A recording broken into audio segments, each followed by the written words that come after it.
with your Andalites, ears, and taxons. If you managed to get some earbuds in there, welcome to the Wonder Years for all your Animorphs rereading and eventual rewatching needs. I'm Sarah. Alright, I'm Blair.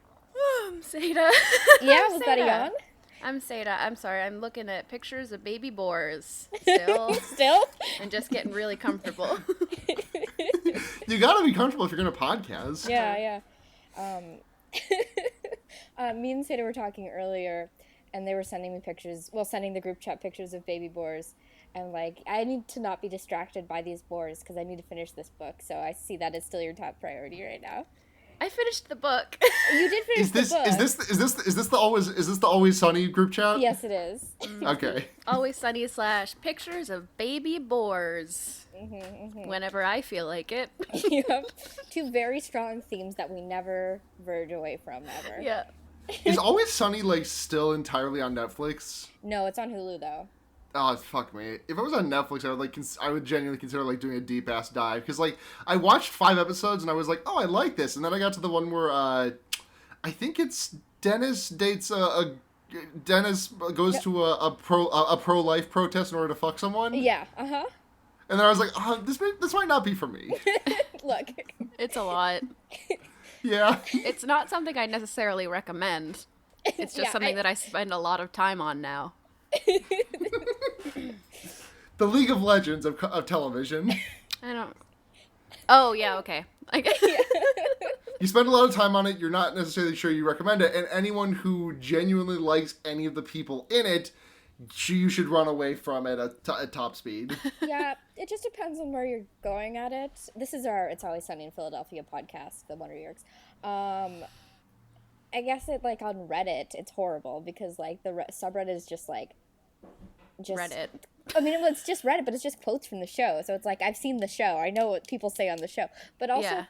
But the Tumblr fandom is, bad in a different way because there's a lot of womification going on. And it's I know there's never gonna be any consistent middle ground between those two, but it's still, between a rock and, the softest place. The softest. The stickiest, softest place that's just like a bed that when you sleep on it, your whole spine goes in a S and you just wake up, you can't fucking walk anymore. Yeah. Lifelong scoliosis. We read a book. We read the second Megamorphs, which is called In the Time of Dinosaurs, which, before we started recording, little chatter, seems to be a bit of a divisive book between us. Yeah. Listen, I get it. I genuinely do. Tyrannosaurs are just the scale of things in this book are too vast to really comprehend. Let me just start here. So obviously the size of everything that is happening, the dinosaurs, fucking everything. It's hard to It's a large jump. Also, 65 years to me, I think that. I'm that's a long time. You say, you multiply that by 1,000,000 and my fucking brain explodes. This is so incomprehensibly long ago. I genuinely thinking about this far in the past scares me because of just how much time it is. Well, it's also the thing that all dinosaurs are the same to me. So they would say another name of a dinosaur. Take that back, you motherfucker. What? All dinosaurs are the same? Are you fucking kidding me? To me, I'm not saying they actually are all the same, but when I see the name of a dinosaur... Sorry, guys, 1 second. There's literally a fucking parade going by my apartment right now, so if we could just take a goddamn minute. They would describe a dinosaur, and it would go into my brain and then fall out of my brain because I don't have any conception, I don't have a visualization of a dinosaur, and I was not about to Google it because I'm reading a book. I understand that. You are entirely valid. It is just...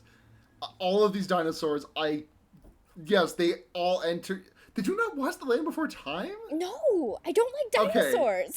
Okay, that actually probably explains a lot. The Land Before Time is my basis for every dinosaur that I know, pretty much. Okay, I loved The Land Before Time, but I definitely don't think I took any dinosaur knowledge from it. And for me, this is not about the dinosaurs. I think dinosaurs are actually pretty cool, because I love animals and I love fucking science or whatever the hell. Sure. I think dinosaurs are cool when I'm reading nonfiction about them. Sure. I don't care about fictional dinosaurs. And also this book just had a lot of the things that I don't care about in Animorphs and not a lot of the things that I do care about in Animorphs. Mm-hmm. like a lot of like action sequences. I'm overemphasizing myself here. I do kind of agree with you that this was weaker. I said before the show that I thought this was better than the first Megamorphs, and I'm completely wrong in that statement because, but like the action in this one, I thought the action in the first Megamorphs, though, and actually action is not what I come to Animorphs for. The action in that one was better, and also this. If a dinosaur like drove a car, this might be better. This might be higher ranked, but it does not have big Gymosaurus driving a car. Yeah. This one I just feel was too long. But I do think this one. Oh, go on. Oh, I was just gonna say, like, nobody actually dies in this one, but I thought the flirts with death. Yeah. Were a lot less interesting than the actual deaths in the first Megamorphs because Rachel got that's fair. Like eaten by fire ants, right? That happened, right? Yeah. Yeah. But yeah, I mean, yeah, it's just like there was a lot of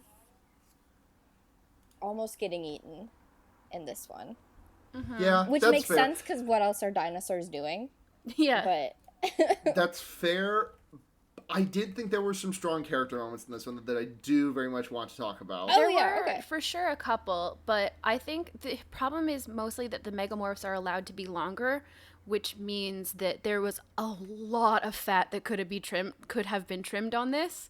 Yeah. This did not need to be a Megamorph. Yeah, I think that the ratio of character moments to content was actually significantly lower than your average Animorphs book. I do think that the character moments that we got were very good. There's a really good moment between Axe and Cassie. There's a ton of great Axe lines in this that I just like. Yeah, no, I agree. If this had just been a whole ass Axe book and it would have just been a regular Animorphs, I would have fucking loved it.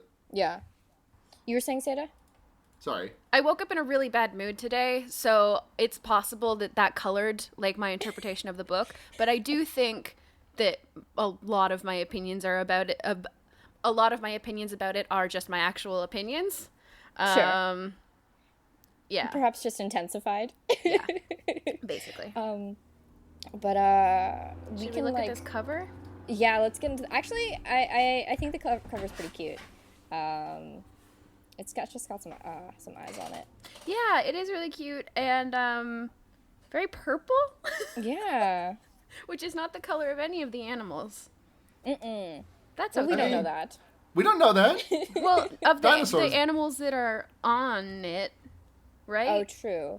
Because we see like Hawkeyes, obviously. Hawkeyes, and then a bunch of people, and then an Andalite. And in the background, there's sort of like a giraffe skin, a cheetah skin, a tiger skin.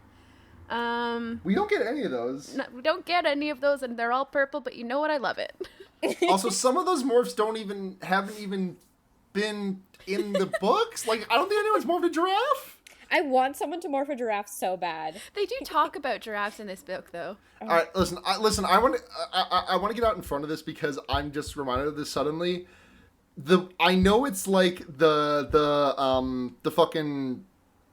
What is the word I'm thinking of? Like, I know it's like the lead morph for this book. Like, it's the fucking big ass morph for this book. The way Kapplegate describes the T-Rex morph, it's horny, and I hate to say it, but it is. I still have my policy of just like skipping over the morphs. But I was curious because it was the flagship. That's the word. It was the flagship morph for this Megamorphs, and I was like, wonder how she writes this. And it's just top to bottom. It's just like I totally didn't get that at all. real.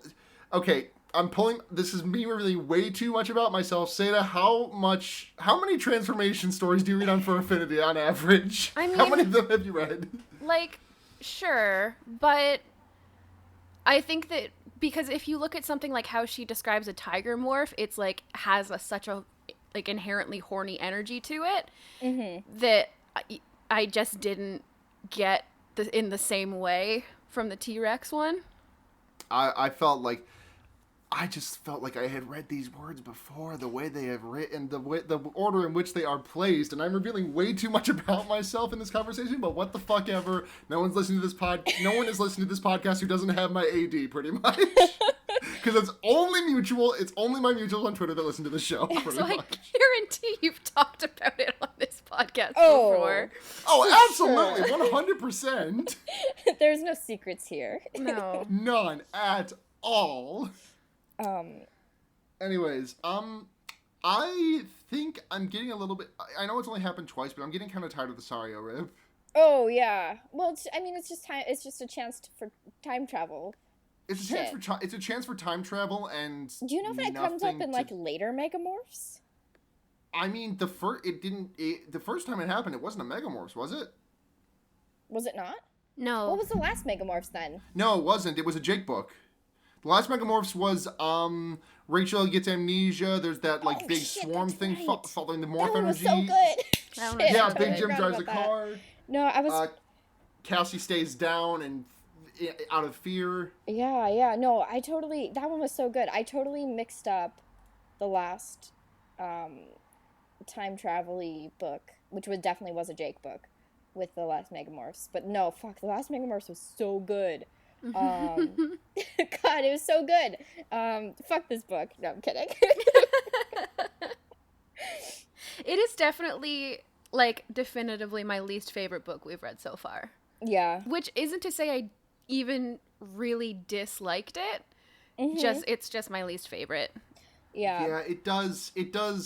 I talked it up at the start, but like it doesn't really. You're also allowed to like it.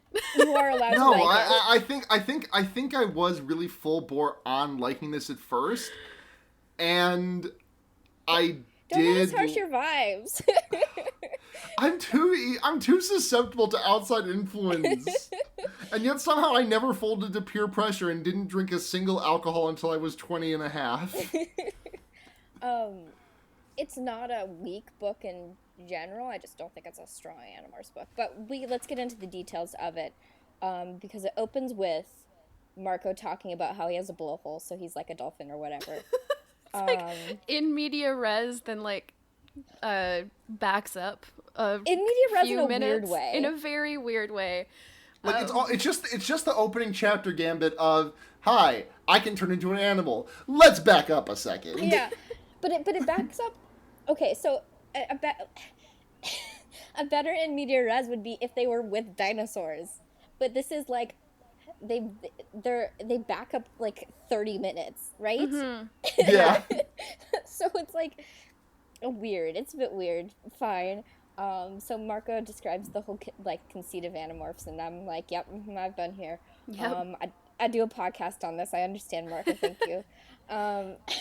Does like young adult fiction still do that? Like I feel as though, because it like I read a lot of Babysitter's Club, and by the time I was still in like single digit ages when I learned that you can just skip the entire first chapter because it will be the exact same thing every single time.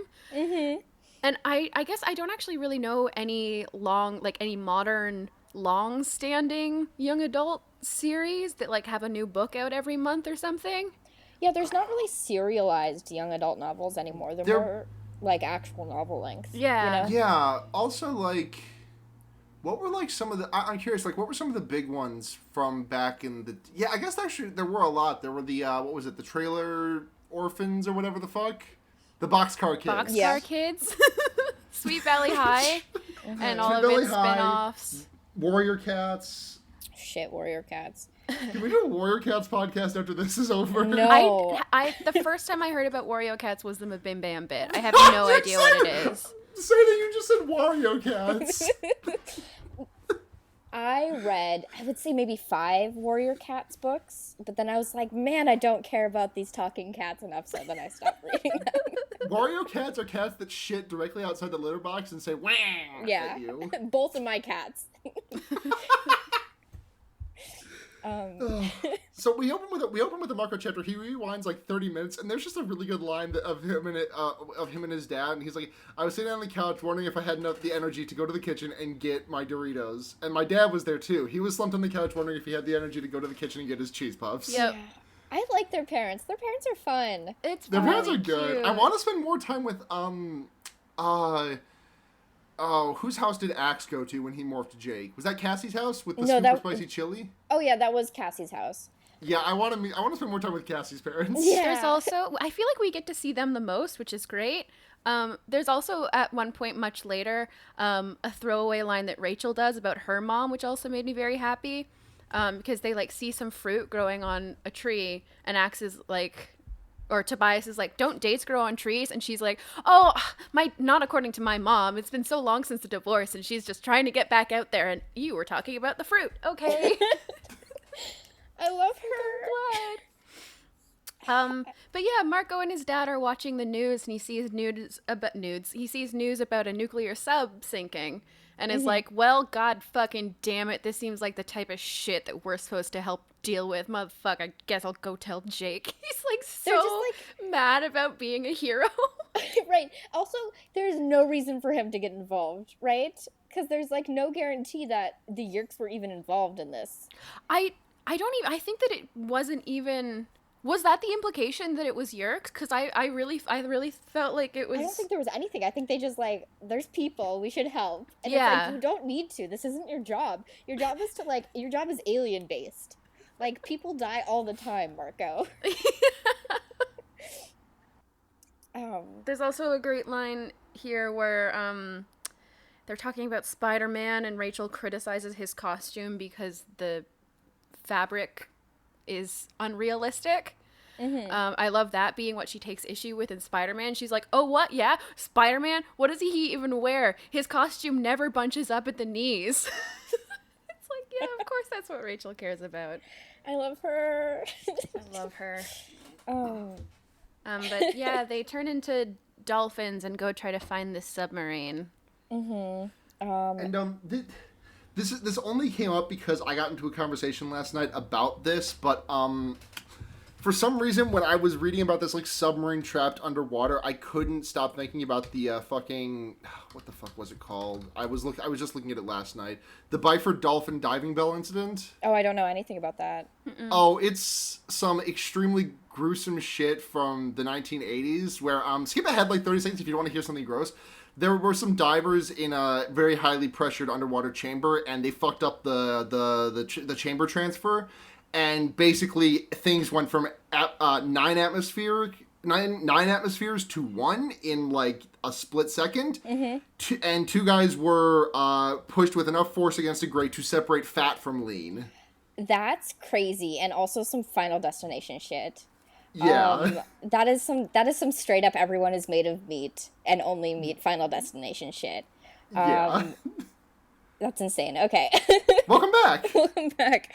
So they go out, so they try to save some people. It doesn't matter. Hold on.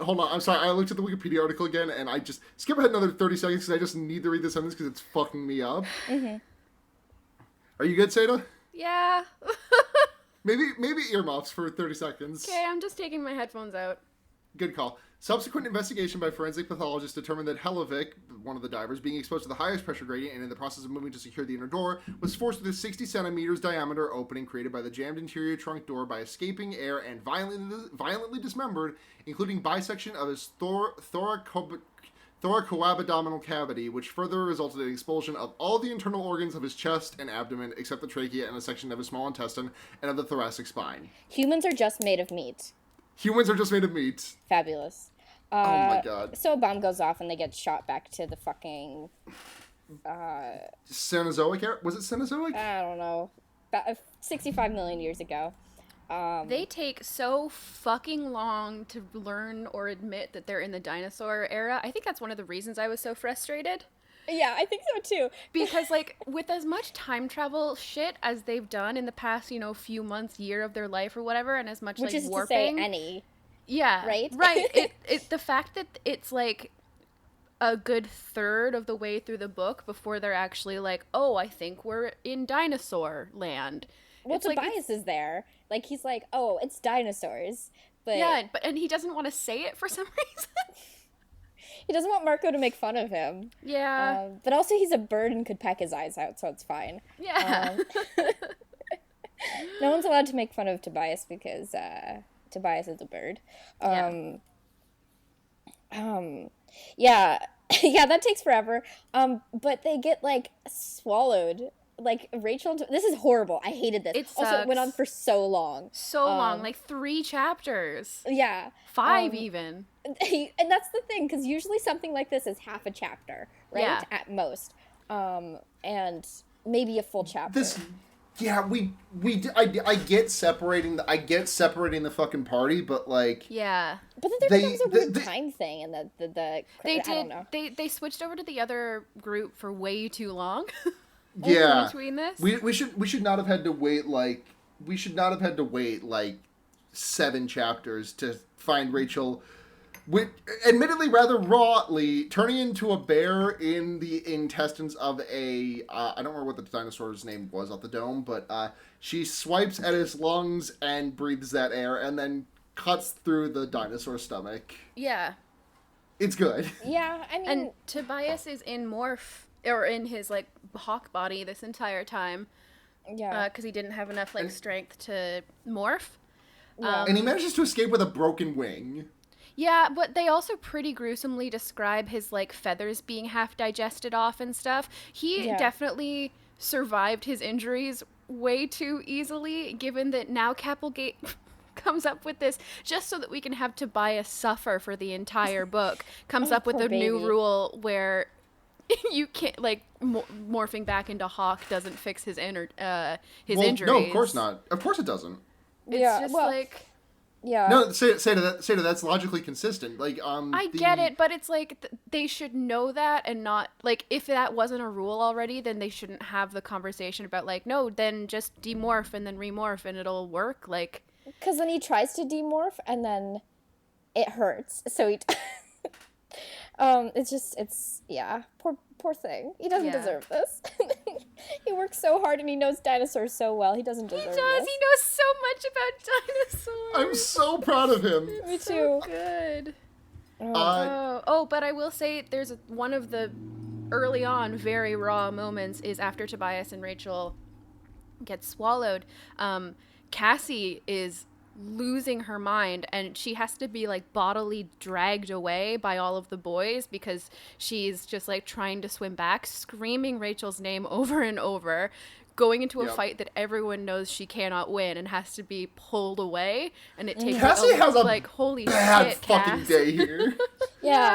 There's a line a couple of chapters on, or it might be in that same chapter, I'm not sure, but she says, I realized I was crying. I guess I had been off and on since we dragged up out of the sea. Yeah, that happens. And it's actually surrounded by a really lovely moment because she's crying and Jake hugs her because obviously she's crying, and then Jake like pulls away awkwardly because he doesn't want Marco to make fun of him. And Cassie says, but Marco has a good heart. He knows when to let things go. And I was like, oh. Yeah, because it's another one of these things, and I think it happened to the last book we read, where they, like, as far as they know, their friends are dead. And it's like, Yeah. like, we as the audience know that's not going to happen because there's more books later in the series, right? But it's still like, Jesus, you guys. Like, can you... I just... There's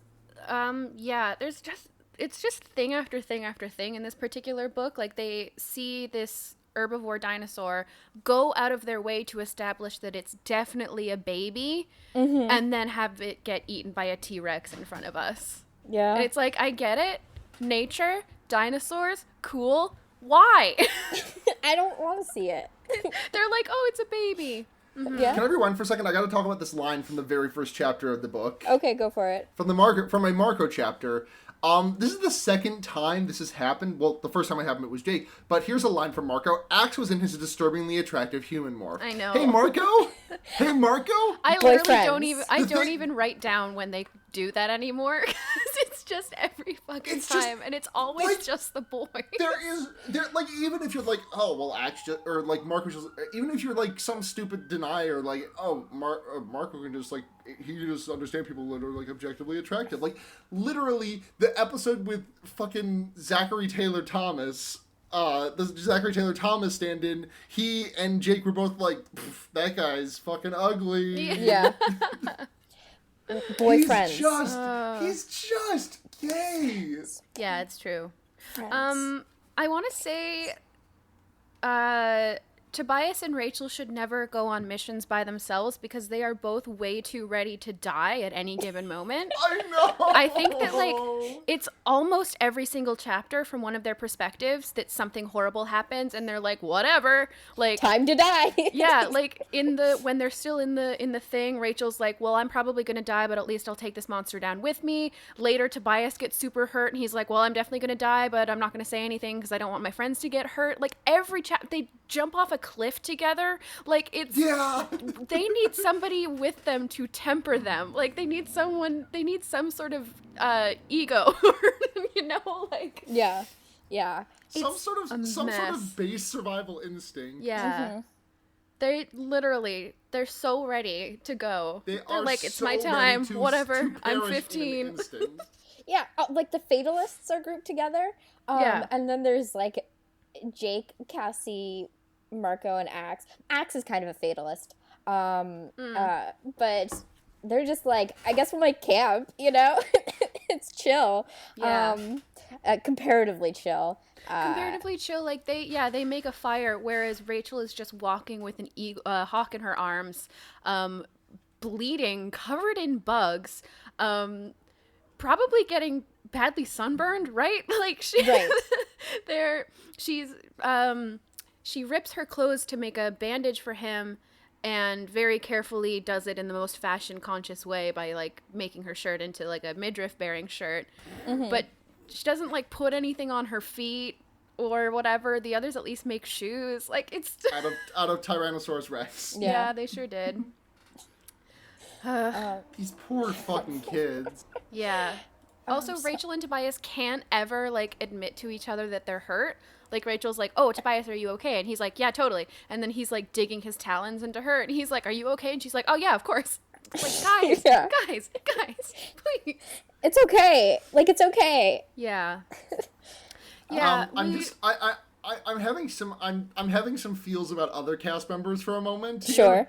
Because there's when the other four are sitting around the fire that they've made, Cassie and they like draw lots, and Cassie and Axe take first shift in the night so that they don't get snuck up on by some dinosaur. Mm-hmm. And there is this touching moment where Cassie and Axe are both talking about being terrified. Mm-hmm.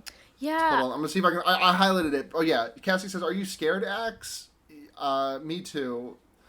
And I love them bonding because they both have sort of a non-standard view of humans.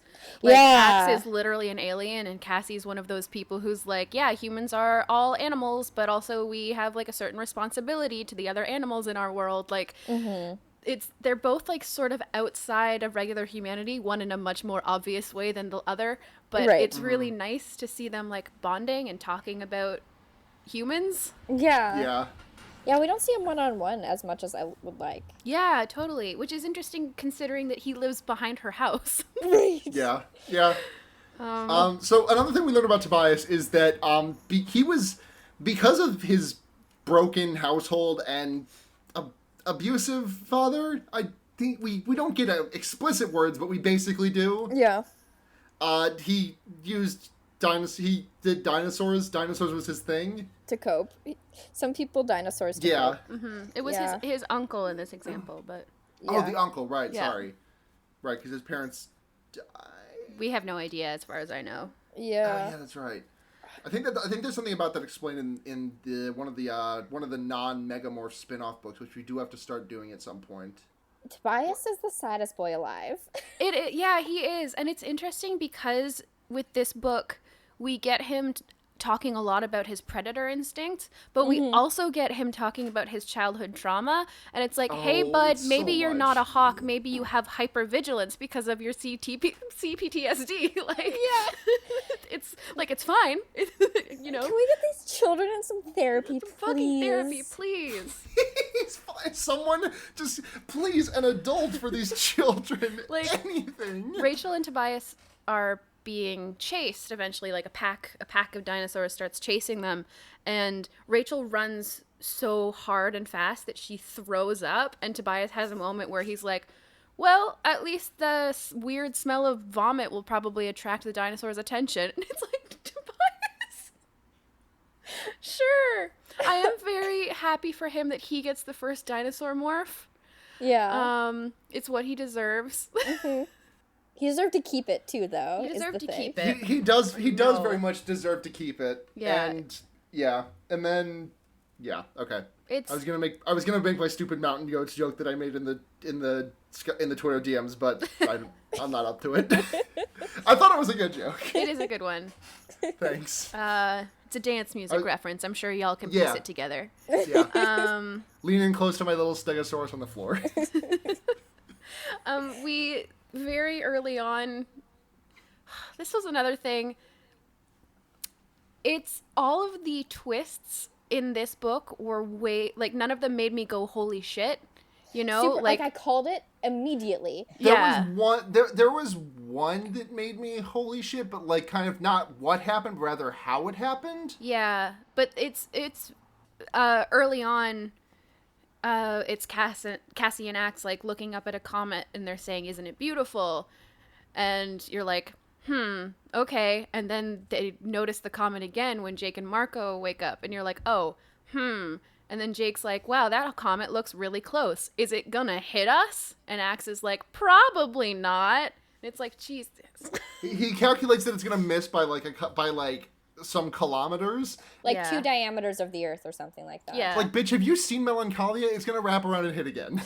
Well, and it's like the second that Tobias was like, oh, this is the last era of the dinosaurs. I'm like, okay, so this is like the comet is gonna hit them and they're gonna go extinct. I mean, yeah. That's like the second he said that, I was like, oh, that's what and then they're gonna, and that explode, like, I just knew exactly what was gonna happen with the rest of the book, and that explosion is gonna catapult them to the future.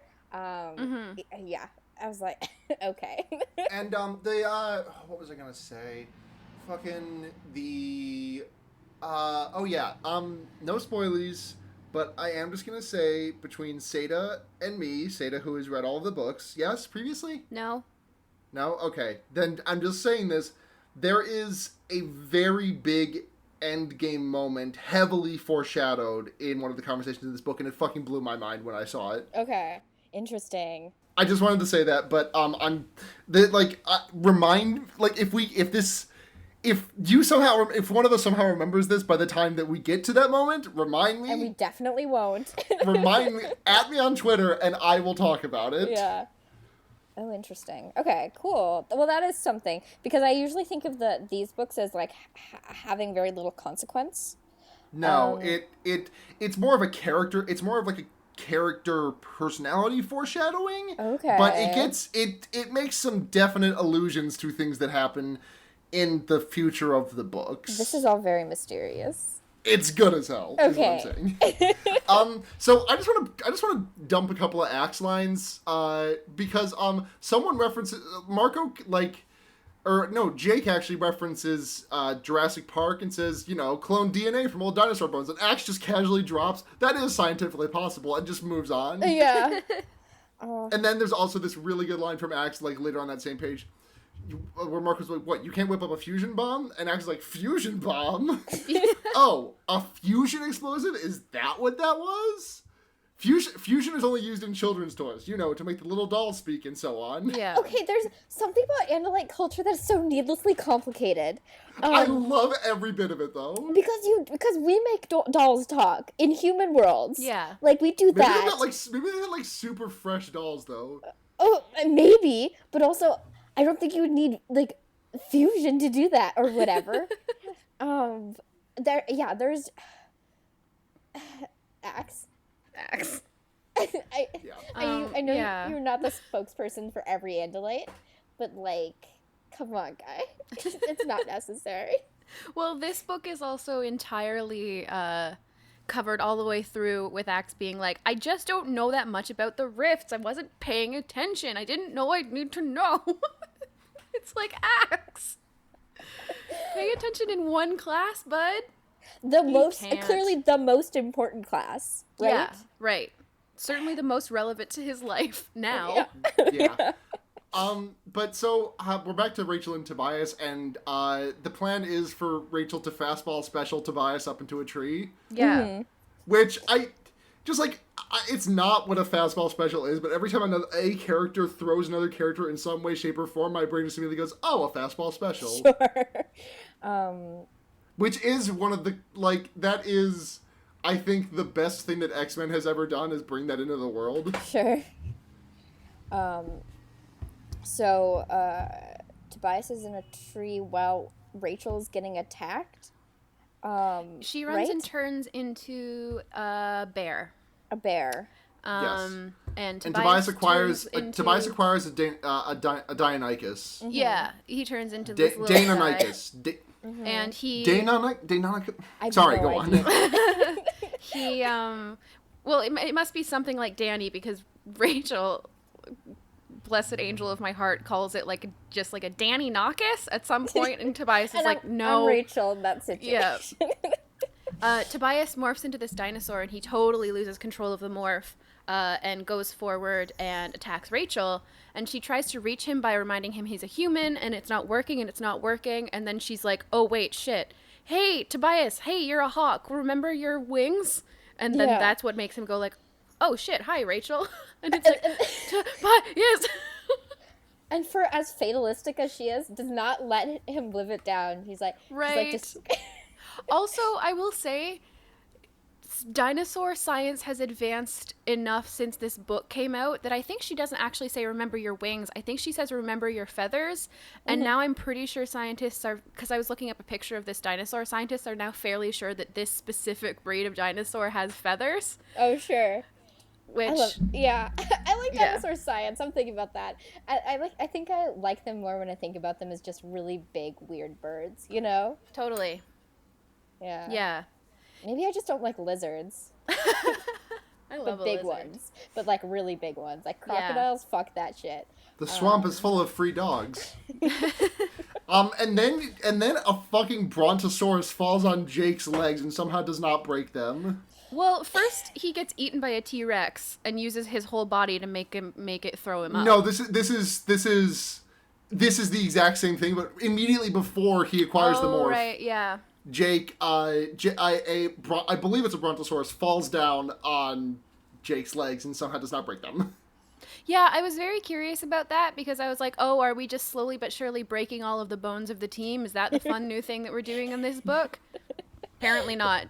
He drinks a lot of milk, so he's got strong bones. He's got those strong bones. To be fair, yeah, bird bones is literally a saying about having weak bones, so I guess... Yeah, they're hollow and shit, so... Yeah. Yeah, Jake gets eaten by a T-Rex and uses his body to make it throw up. And Great. Then he, collapses. I love this moment. The team kind of rescues him. They all acquire the T-Rex DNA, and they're all standing around, and then collapse, excuse me. I tried to combine the word Jake and collapse.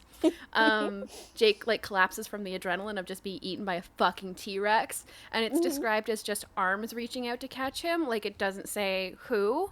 And that's just good and true because obviously, yes, the whole team would grab him. Fambly. And protect him. Fambly! They also describe the acquiring of the T-Rex as just a big ceremony, I guess, or a ritual. Yeah, I don't know. It's interesting. There's a couple of mentions of that in this, when they figure out how to make fire for the first time. Cassie talks about how it feels very religious. And there's also a moment later when we finally, for the first fucking time, meet some aliens. In a sci-fi book. Yes. So we meet two new species. One is called a Nesk. Yeah. And the other one's called what's the other one called? Mercora. Mercora, yeah. And the thing I like the most about the Mercora and the way they're described is that they are by law asymmetrical. Yeah, I'm really excited. It's fucking cool. When we get there, I want to read out. I'm not going to read the whole description, but I have a pretty good abbreviated version of it written down here because they're so good. Oh, I love them so much. But we sort of get a hint of them for the first time about now in that Marco and sort of their gang are walking and they see a canyon and there's shiny buildings at the bottom. Just before this, they're talking about the lightning they saw the night before, and Axe is like, lightning? Did you not see how its infrared signature was too blue to be natural? I just assumed you guys knew that was definitely made by an alien. And they were like, no, we didn't. In the future, try not to assume that we know something was made by an alien. Please tell us. Axe And he's is like, just oh. so cocky because he literally is the dumbest boy alive. So like anytime, but he's the dumbest boy alive who comes from a culture that's a bit more advanced, or considerably more advanced than human culture in certain It's areas. such a good character thing, and I fucking love it. I know, it's By fabulous. Andalite standards, Axe is extremely loyal and hard-boiled in his society, but also just dumb as a thumb. So dumb. He's so stupid and beautiful, and I love Yeah, I him. know. Um, It's great. he's a son And for sure. oh yeah, we actually meet our second alien pretty quickly after this, I believe, because first of all, yeah, Rachel is not letting Tobias live down the fact that he attacked her, but she's also really hungry. So for just about 5 minutes straight, she just lists all of the food you could slice. Like Yeah. she's like, Yeah. you sliced me up like a hunk of cheddar cheese, like a fresh baked baguette, like just on and on about all of the foods that you can cut up. It's like, that's most food, Rachel. But you know Oh. what? She also says, do you think I know things about like food, where food grows? Do you think that I've ever picked corn off a corn tree? And Tobias just says, corn trees? It's so funny! It's Rachel. You live in a society. Corn is one of the most recognizable ones. Your girlfriend works and lives on a farm! Yep. Oh my God. But while they're doing this, they see a tree with fruit on it, and they go over and they meet an alien, and then they attack the alien, and the alien is ants. alien I actually is really just like a that. The bunch of alien ants. bursts into ants, and I was like, oh, that's dope, actually. Yeah. Yeah. I do have one qualm, and it's the fact that Rachel doesn't like her fried eggs over easy, which is super fucked up to me. She's like, I don't like the soft and runny, and I'm like, who are you? I don't eat eggs anymore, but I tend to agree. Do you? Blair, I'm gonna say something that I think you were just gonna ban me from this podcast and server for. Yeah. The only way that I can eat eggs is omelet. Literally, Okay, I cannot that's consume fine. any other way. That's Okay. I fuck with an omelet. Like just like a simple plain omelet with some diced onion in there, and that's it. Just a little bit of sriracha on top. Perfect Sunday morning breakfast. Yeah, I fuck with an omelet. That's fine. Fried eggs, I'm so particular about. I need them to be basically mostly liquid, which is probably not good for me. But that's fine.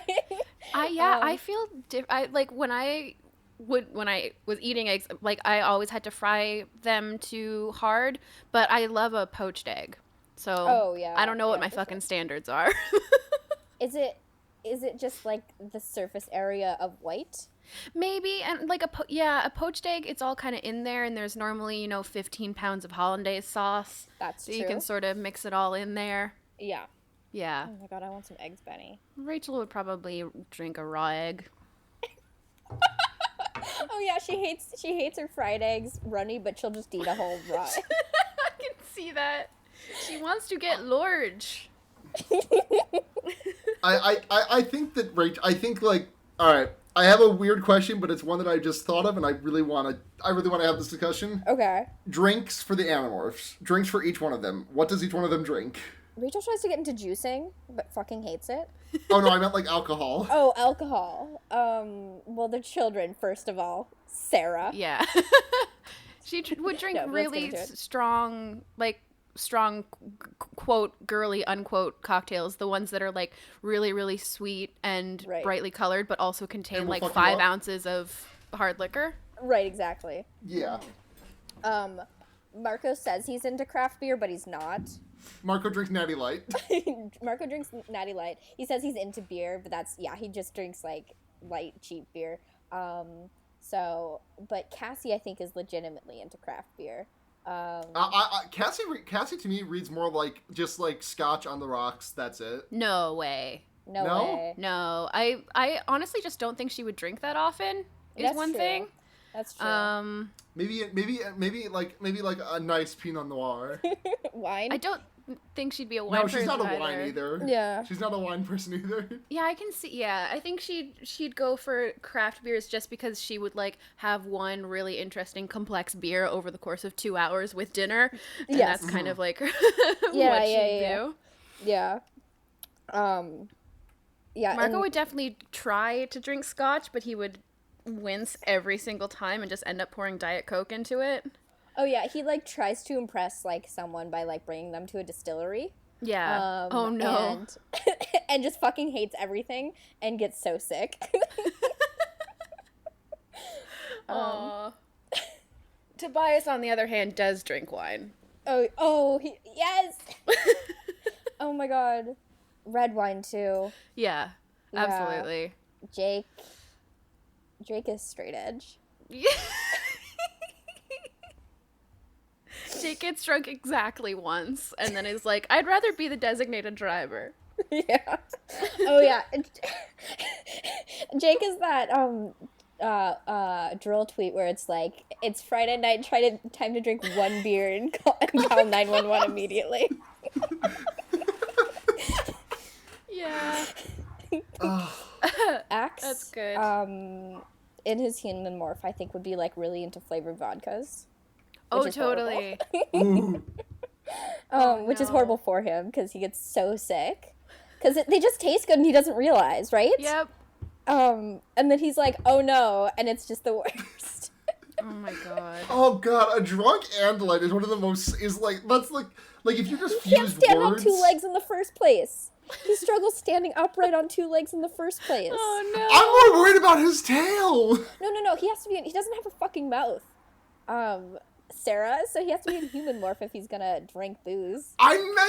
Listen, okay, he drinks booze and then it's an hour and 50 minutes after turning into a human. What the fuck? And he's still drunk as a skunk. What Is the he, fuck are you or gonna do? does the blood get replaced and he isn't? I think because like, because you're listen, your whole ass body is in zero space, right? Like it's the whole ass thing there, so you just swap.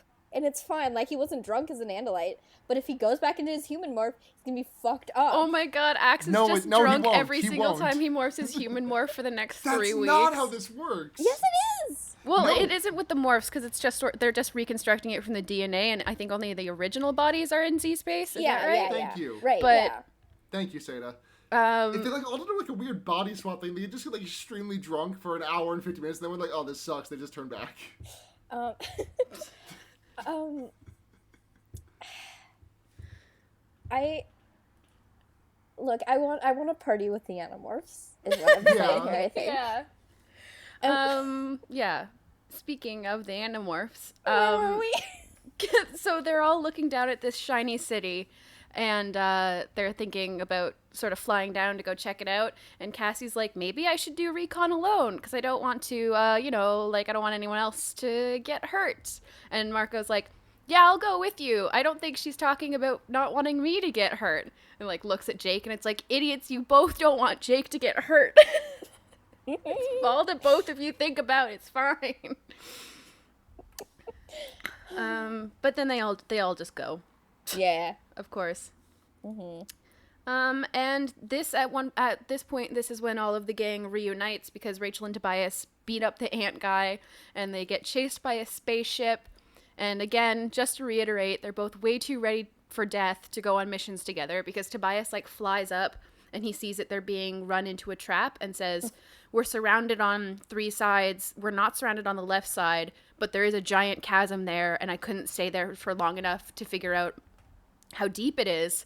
And she's like, okay. And so they just go left and dive into this chasm that ends up being 500 feet deep. And it's great because at this point we change perspectives to Jake, and which means that we get to see Tobias and Rachel falling down this chasm in their dinosaur morphs, and they both grab onto these flying dinosaurs that are sort of circling around and just fucking hang glide on them, and we get to watch this all from a third party perspective, and it makes me so happy. It's so dumb. There's a lot of stuff that goes on really suddenly here. They crash into a force field, so they're just sort of hanging out in the air. And then Cassie learns that the dinosaur is Rachel, and Jake says, we're all treated to the utterly bizarre sight of an osprey attempting to hug a dinosaur. Friends. I love them. Friends. Girlfriends. Oh, Family. Yeah, it's good. And then we meet the Mercora, who are, I think, one of my favorite physical descriptions of an alien we've had so far. lay it on us. They're 3 feet tall and 8 feet wide, with like innumerable eyes that just blink open and close all the time in groups. On one side of their body, they have 4 big legs and this huge pincer claw that goes closes 3 ways.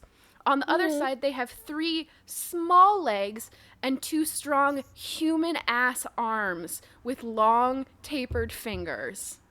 It's so fucking good. It's so great because it's like legitimately hugely alien and it fucking rules. Yeah. Make more violently asymmetrical aliens, you bitch cowards. It's so good. Oh my god. It. It feels like a prehistoric alien. It's great. Totally, yeah. I thought I wasn't sure if they were going to be revealed to be actual aliens or some sort of super advanced dinosaur, which the distinction between in a sci-fi universe is probably kind of thin anyway, but Yeah. yeah, and then they sort of reveal, hey, we're the Mercora, our home planet was destroyed by a black hole, we live here, where are y'all from? And they go to tell them, and Tobias is like, don't tell them, because evidence from our time points to things not working out great for them. Think about it. We've never found a Mercora fossil. Don't think that they survive. We can't tell them that we're from this planet, but in the future. Yeah. And it's revealed that broccoli is not of Earth, but was in fact imported from the Mercora's original planet. So stupid. I'm It's so good. obsessed with it. Now that is the dumb Animorph shit that I love. Absolutely Yes. love. Yeah. Oh, Animorphs, you are so good to me. And things kind of, as they often do at the end of Animorphs books, kind of start to happen really fast here. Yeah. They decide they need a big explosion to open the time rift again, and they decide to attack the Nesk base, because the Nesk are scavengers and just have a bunch of shit. Like potentially a nuke. Yeah. And they decide to go there as dinosaurs, because the Nesk will attack anything that they view as having sentience, because they just want to own everything. It seems like they're like just a hyper parody of colonialism, which is interesting. And they're all ants still, which I still think is so cool. Jake and Cassie have this really lovely Hulk scene, because they all turn into T-Rexes, right? And then she like loses herself in it, and she's attacking a Triceratops. Right after she said, I hate being a predator morph, like I don't like doing this, I don't even like hurting people when it's necessary, but she's attacking this Triceratops, and they have a Hulk moment where Jake's like, well, no, maybe if I'm in my human morph, she'll recognize me and calm down. And it's just so Thor/Natasha, like, touching Hulk's hand and singing him a lullaby. Oh, it makes me happy. Yeah. And sad. Yeah. It makes me happy and sad. The Nesk have a thing that can explode to send them back, basically, is what they learn. I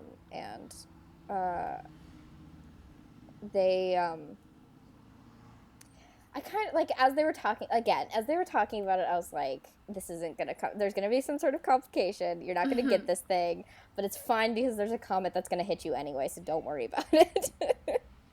Yeah.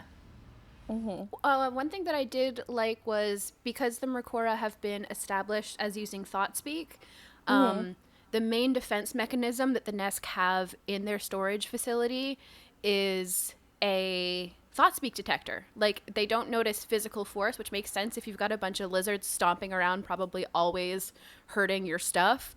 You don't really need to, it doesn't make a lot of sense to detect for something like hitting you really hard. But what does make sense is that if your main enemy uses thought speak, to have something that detects thought speak. So I thought that was a kind of cool way for them for those kids to get in trouble again. Yeah. Yep, it was good. Those little rascals. Those rascals. There's like a very video gamey sequence where basically a bunch of the Nesk ships start to take off so that they can attack from the air, and they realize, oh, instead of trying to fight them while they're flying, we should stop them from doing that. And Tobias and I think Cassie, I don't know, a couple of them just start throwing their Dinomorphs at the ships in this like very video gamey, like, time to jump on the enemy kind of way. And it's like, that's fine, I guess. And then Jake gets fucking shot in half. Oh, yeah. Yeah. There was Right. half a dinosaur. Yeah, it very explicitly. This, I think, was the closest thing to something that actually took me aback, which was Yeah, the Mercora show up to defend them, even though they have like a strict nonviolence policy, and they put force fields over them as like a protection thing, but then they actually do engage in fire with the Nesk ships. And when the gang gets the Nesk see the humans basically and the Andalite, and they're like, uh-oh, they have weird allies, we're out of here. And the Mercora pull them onto their ship, and they see that the Mercora have to make a physical sacrifice in order to justify violence. Their legs regenerate, but they have to externalize the pain that they cause to themselves. Like, they cut off one of their own legs to, I think it's both like in honor of their like crewmates who died, but also very much seems like, oh, we're about to engage in violence, in like breaking an oath, so we have to cut off one of our legs. And that was really interesting. And this is the other point where things get very ritualistic, because the Mercora like make a pile of their legs that they've cut off, and they like drape it in cloth. And Rachel notices this, and then there's this beautiful line where Cassie says, our legs don't regenerate, and the pilot says, well, guess you just have to bear that pain inside. And Cassie says, yep, I will. It's like, oh no, Cassandra. Yeah, I thought that was great. Then things get very real for Tobias. Things get real for Tobias. Shit. I'm trying to remember. Sorry. Okay. Well, things get very real for Tobias, because basically the Nesk have left after like seeing what they assume are these powerful new allies. And the Mercora are celebrating. They celebrate by planting a bunch of seeds because they're the best aliens in the entire world. They're like, hell yeah, the enemies trying to kill us have left the planet. Let's till some soil and plant some more fucking broccoli. I love them so much. Oh my god. And I'm wondering if the science actually follows that broccoli. Probably not, right? That broccoli is that old. I can't imagine. No, my brain is like, broken because you're saying broccoli, and I know broccoli is what is the topic here, but my brain just hears that, and like the small Naruto part of my brain perks up, is like, Rock Lee? Rock Lee? Rock Lee? Oh, Rock as Lee. in the Naruto character Rock Lee. As in the Naruto character Rock Lee. My brain's just like a fucking dog. It's like, Rock Lee? Yeah. We're talking about Rock Lee? Hey, let's talk about the part where he drops his ankle weights. That was fucking cool. Yeah. Rock Lee? Rock Lee? I never watched Naruto, but I know him because he's got big eyebrows. He's got big eyebrows, and he is my son. I subscribed to Shonen Jump for a while, so I probably read some of it. Sure. I think so. Yeah, I still have those. I still have those at my home, at my dad's house. They're like Shonen Jump magazines from like 2003. Wow. Yeah. God, I was gonna say 9, maybe. No, much older. Yeah. Shit. Yeah, because you were more of the Yu-Gi-Oh brand. Yes, that was. I wrote so much Yu-Gi-Oh fanfiction. And then I stopped for a very long time. You should get back into that. Yeah, I should actually. That would be great. Yu-Gi-Oh is good, actually, is the thing. But that's fine. Basically, the Nesk reroute this comet so that it will hit Earth directly on top of the Mercora. And the Mercora come in to talk to the gang, and they're like, hey, this is what's just happened. And they kind of realize that the Mercora don't want to ask for the nuke, but it's kind of the only way that they could theoretically stop this comet from hitting them. Mm-hmm. And what Tobias does is conspire with Axe to dismantle the bomb so that they can fly it up and try to knock the comet off course, but it won't work because he says, this is the comet, like this is the comet that causes the extinction of the dinosaurs. Mm-hmm. And if we let them make it not happen, then we're changing the entire course of history, and we can't do that. Mm-hmm. Which is like, holy shit, Tobias. Everyone's like really mad at him, but also they're relieved What that else they are you didn't have to make the supposed to do, choice. right? Yeah, exactly. Like, it's like the only logical answer here, right? Yeah. Unless Animorphs is going to take a really weird turn. And I was thinking that. I was like, oh my god. Is this series going to get really wild into like alternate history? Can you imagine if I had just been, like, burying this lead the entire... Like, I just been hiding this the entire time. Like, like, man, this series is about to take off. This is about to go fucking... Whew. Well, not only would it just be alternate history, but evolution would look completely different. Yeah. Right? You know what, That's honestly, the way that Kapplegate writes about animals, I bet that she would love to do a series that's just what if dinosaurs still. Yeah. Like, Hey, Kapplegate, can we write her up? Because this is a great... I'd be willing to give this idea to her for free. Yeah, just to see what fucking happens. Right? It's I'm gonna tweet at her now. great. Please.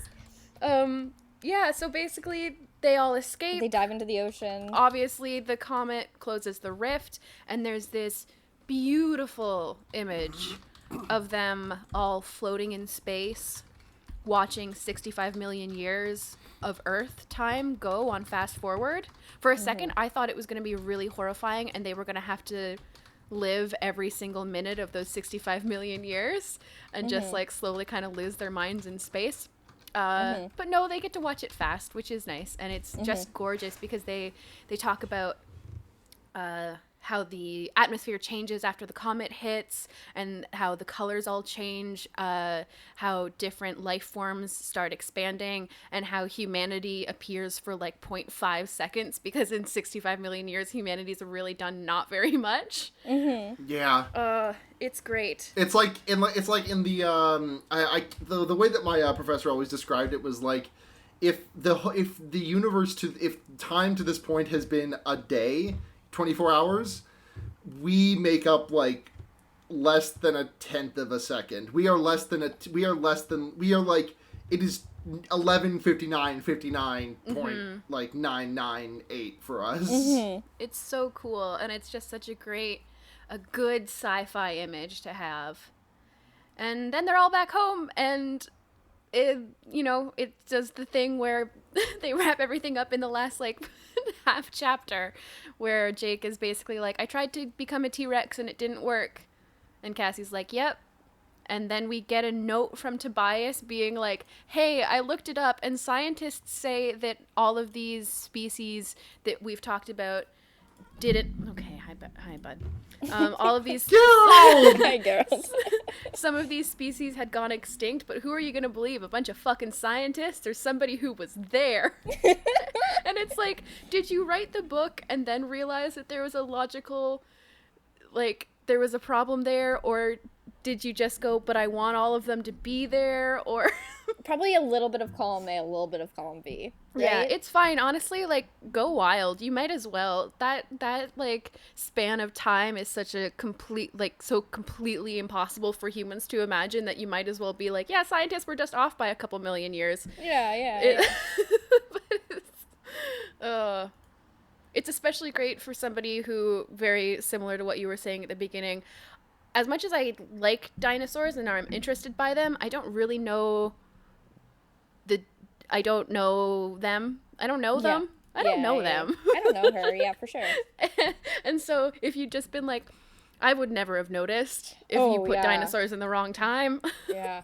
Her editor was probably like, hey, Kapplegate, I did a little research for you. Yeah. It's a really cute way to end the book, though. It is. Yeah. Oh, I love Tobias. He's so nerdy. Yeah. I know. I love Tobias so much. Cool. And that's Animorph. I think I enjoyed this book a lot more talking about it than I did actually reading about it. But I think that's also because we talked about Axe getting really drunk, which is just but yeah. Do you think if you just like splashed some vodka on his hooves, like he would just be like, oh fuck. Well, we don't know how shit. the metabolism would react to that. It Yeah. could kill him. It could. That's a real reason to be like, oh fuck. Because it's literally poison we put into our bodies. Not to be like that guy, but kind of is. It very much is. So we just don't know. Okay. Well, thank you everyone for listening to this week's The Animorphs. Next week is book 12. Not The Animorphs. The Wonder Years. I know what podcast I'm on. Don't talk to me about anything ever. Shit. Next book is 20? Next book is book 20. 19. Oh, is it? Okay. Yes. Next book is number 19, The Departure, which is a Cassie book, but also Jake narrates some things. Oh, I remember this one. Oh, this one's fucked up. Okay, This cool. one's fucked up. This one's fucked up. But I'll hold your hand through it. the one after that is when the absolute wildest thing with possibly, aside from the, okay, I'm cutting that sentence off because that is, even just saying that is too much of a spoiler. It is just so fucking wild after this next book for 3 books. It's 3 books of some of the most wild fucking shit of a mini arc. Holy shit, the way that one ends fucking hurts. I love a mini arc, so I'm real excited. Mm-hmm. So thank you for joining us this week. We will see you next week. Do you reading? Or I don't even know if people read in preparation of this fucking podcast. You should. It's good for your brain. Yeah, do your reading. Did we get a question? I think we got a question. Yeah. Jasmine Marsh Pidmon asked, do you think it was fair to shove our favorite trauma teens into yet another hellish situation for tie-in bucks? Was this a tie-in?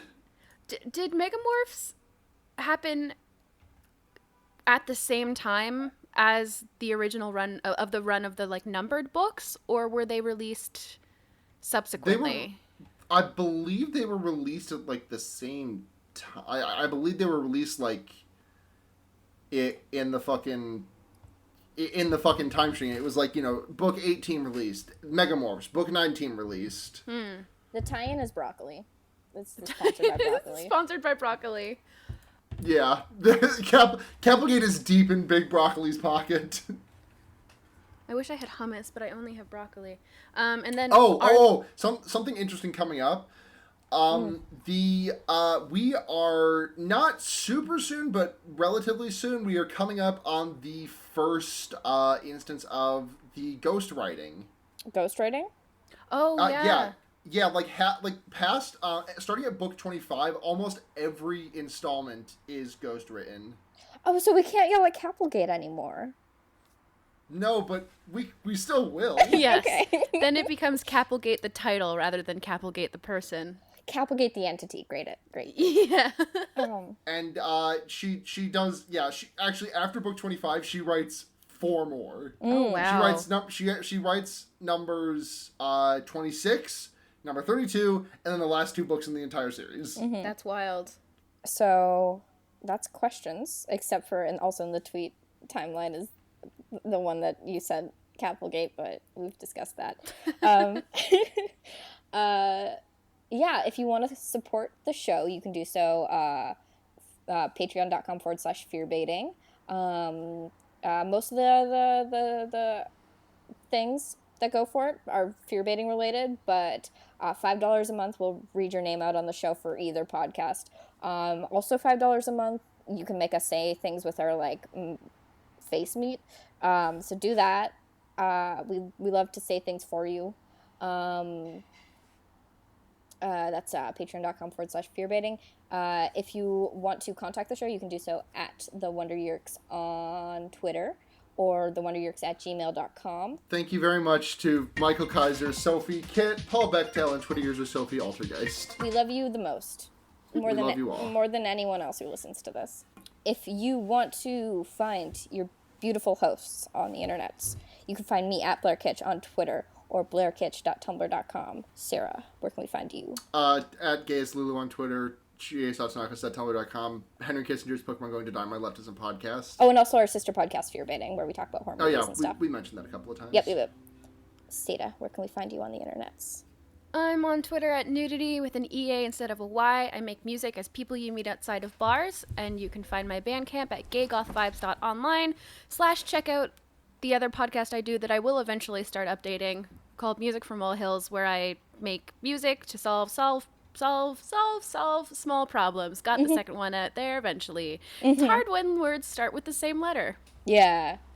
That's okay. It's a good podcast. I'm going to say language is fake, but true, podcasts are real. Podcasts are real. Things that are real. Things that are real. Death and love. Death, love, and podcasts. Is that it for Animorph? That's the entire The Wonder Years. Join us 2 weeks from now when we read the 19th book in the series.